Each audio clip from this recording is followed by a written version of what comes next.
Study in Spain in public universities. तो इस video को स्टार्ट करने से पहले मैं आप सबका स्वागत करता हूँ। मेरी तरफ से आप सबको नमन है। तो ऐसा है कि स्पेन में भी हम बहुत सारे स्टूडेंट्स को हायर स्टडीज़ के लिए भेजते हैं वहाँ की पब्लिक यूनिवर्सिटीज़ में। तो स्पेन में वन ऑफ द स्टेट है कैटालोनिया। तो वहाँ पर भी बहुत सारी पब्लिक यूनिवर्सिटीज़ हैं। वो अपने को अभी इंडिपेंडेंट कंट्री कंसिडर करके प्रमोट कर रही है। तो हम फॉरेन में बहुत सारे एग्जीबिशन अटेंड करने के लिए जाते हैं फॉरेन कंट्रीज़ में। हमें वहाँ से इनविटेशंस आता है जो एजुकेशन रिलेटेड एग्जीबिशंस होते हैं।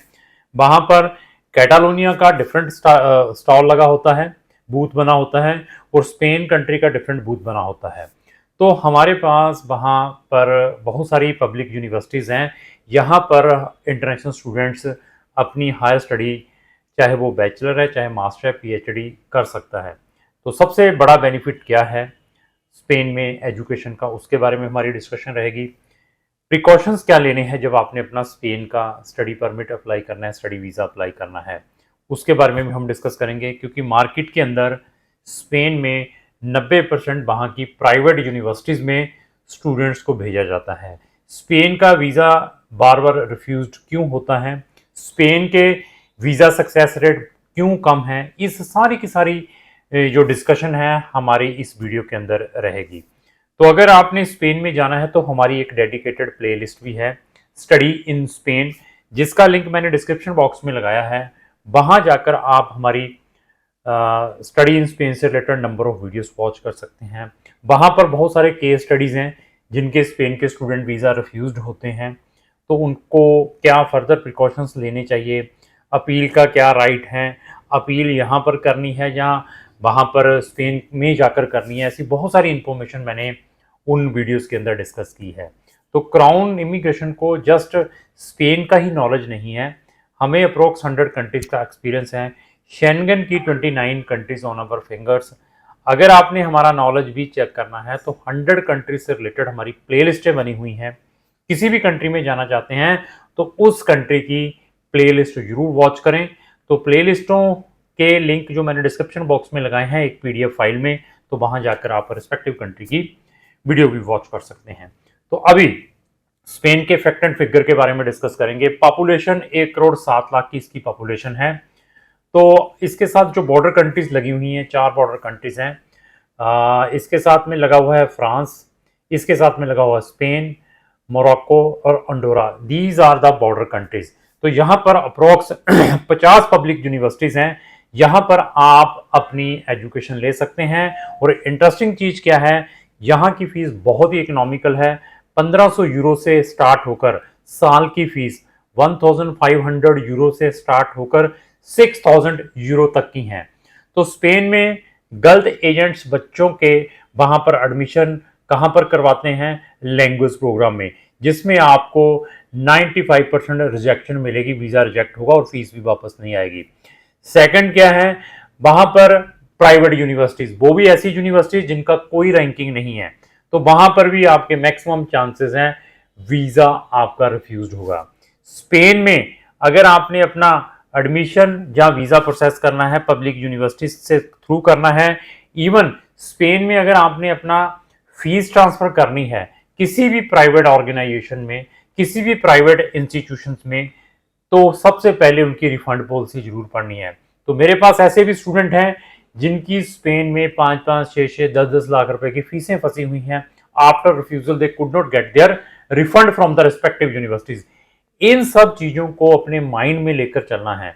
तो मैं जब भी किसी भी वीडियो में कोई भी इंफॉर्मेशन प्रोवाइड करता हूं तो यही एक डायलॉग जरूर बोलता हूं कि रिसर्च जरूर करें before going to any country, और जस्ट पब्लिक यूनिवर्सिटीज की ओर तवज्जो करें, चाहे आपने स्पेन में जाना है या किसी भी शेंगन कंट्रीज में जाना है, ताकि आपके लाखों रुपए बच सकें। तो इंटरेस्टिंग चीज़ क्या है, जब इसका जो प्रोसेस स्टार्ट होता है तो उसके लिए हमें कुछ चीज़ों का प्रोसेस करना पड़ता है।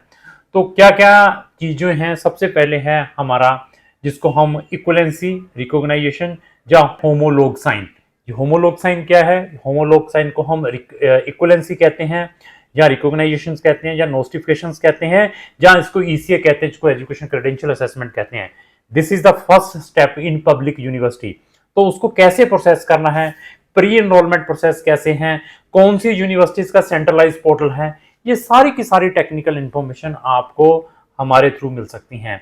वहां पर कौन से बैचलर जो प्रोग्राम है इंग्लिश टॉट में है, तो बहुत सारे बच्चों के साथ एमबीबीएस के नाम पर भी स्कैम हो रहा है, जिन बच्चों ने वहां पर एमबीबीएस करने के लिए जाना है।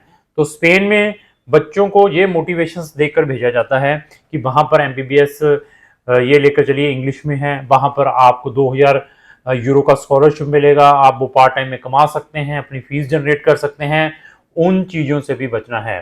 तो वहाँ की जितनी भी पब्लिक यूनिवर्सिटीज़ हैं, वहाँ पर जो एमबीबीएस है स्पेनिश लैंग्वेज में है, जहाँ आपको बाइलिंगुअल मिल सकती हैं।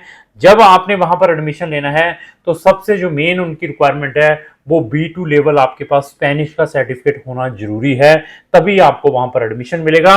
और इवन उसके बाद आपको वहाँ का रिस्पेक्टिव एंट्रेंस एग्जाम भी देना पड़ेगा। जो फीसिस हैं वहाँ पर मेडिसिन प्रोग्राम की वो 10-10, 12-12, 14-14 हजार यूरो की हैं, अगर आपने वहां पर 6 ईयर मेडिसिन प्रोग्राम करना है। तो मेडिसिन में भी हम बच्चों को वहां पर भेजते हैं। उससे रिलेटेड मेरी अनदर एक प्लेलिस्ट बनी हुई है जिसको हम एमबीबीएस इन स्पेन कहते हैं। अगर आपने एमबीबीएस भी स्पेन से करनी है, उस प्लेलिस्ट को भी जरूर वॉच करें, जिसका लिंक मैंने डिस्क्रिप्शन बॉक्स में लगाया है। तो स्पेन में और क्या बेनिफिट है, ये जो यूरोप की है 4th और 6th नंबर पर कंट्री स्टैंड करती है, आइदर वो पॉपुलेशन को लेकर चलें या वहां के एरिया को लेकर चलें।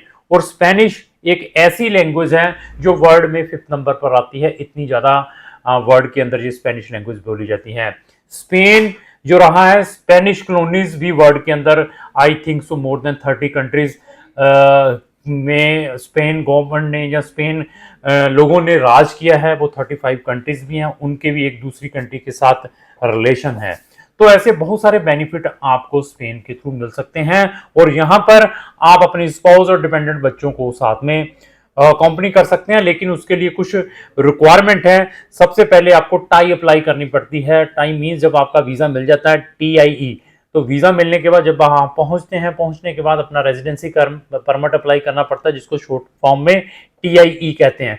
जब वो रेजिडेंसी परमिट मिल जाता है, उसके बाद आप अपने स्टूडेंट, स्पाउस और डिपेंडेंट के वीजा अप्लाई कर सकते हैं। स्पेन एम्बेसी जो दिल्ली के अंदर है वो लिटिल बिट क्या कहूँ रिजिड है टुवर्ड्स द वीजा, इधर वो स्टूडेंट का है या डिपेंडेंट का है। बट जो अनदर उनके यूरिडिक्शन है, मुंबई या कुछ भी है, वहां पर जो वीजा सक्सेस रेट अच्छा है। इवन जब आपने अपना वीजा अप्लाई करना है तो आपका मेडिकल कितना इंपॉर्टेंट है, वो मेडिकल कौन से फॉर्मेट के ऊपर करवाना है, इवन आपकी पुलिस क्लियरेंस सर्टिफिकेट कितनी इंपॉर्टेंट है, उसको लीगलाइज कैसे करवाना है, आपके एकेडमिक डॉक्यूमेंट, और सबसे इंपॉर्टेंट फंड्स।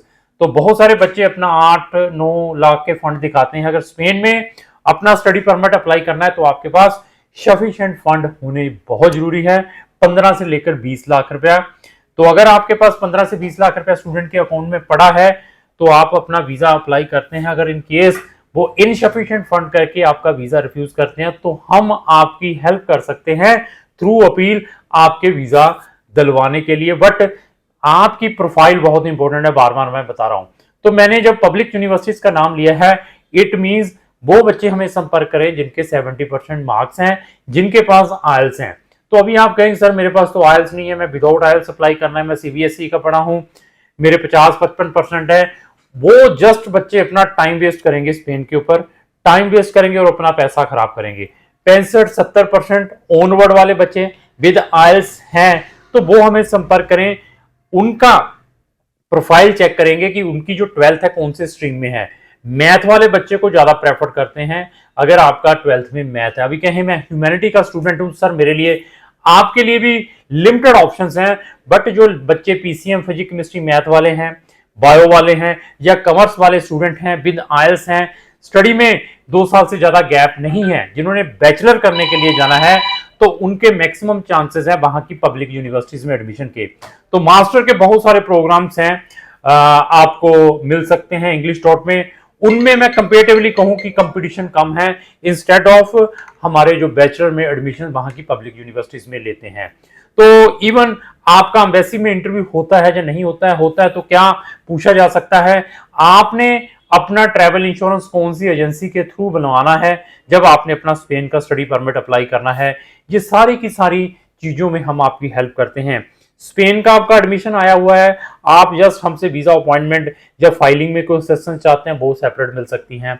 आप ऑलरेडी यूरोपियन कंट्रीज में हैं, वहां से स्पेन में रिलोकेट होना चाहते हैं एज ए स्टूडेंट, तो उनको भी ऑप्शंस क्रॉन इमिग्रेशन वहां की पब्लिक यूनिवर्सिटीज में प्रोवाइड कर सकती है। बट हमारी कंडीशंस, आपकी profile, we are not looking कि आपसे हम 15-20 हजार रुपया लें और आपके केस के ऊपर हम ट्राइयां मारें। तो अगर हम आपका केस लेते हैं तो हम 80 से 90% रिजल्ट्स प्रोवाइड करते हैं। वीक प्रोफाइल है तो हम स्ट्रेट फॉरवर्ड उन प्रोफाइलों को इंटरटेन नहीं करते, उनको हम ये बता देते हैं कि आपका केस नहीं हो पाएगा। तो अगर आपकी डेस्टिनेशन स्पेन में जाने की है तो आप हमें संपर्क कर सकते हैं। तो लास्ट में मेरी यही रिक्वेस्ट है, अगर आपको जो मेरी वीडियो अच्छी लगी इसको लाइक एंड शेयर करना ना भूलें। Thank you.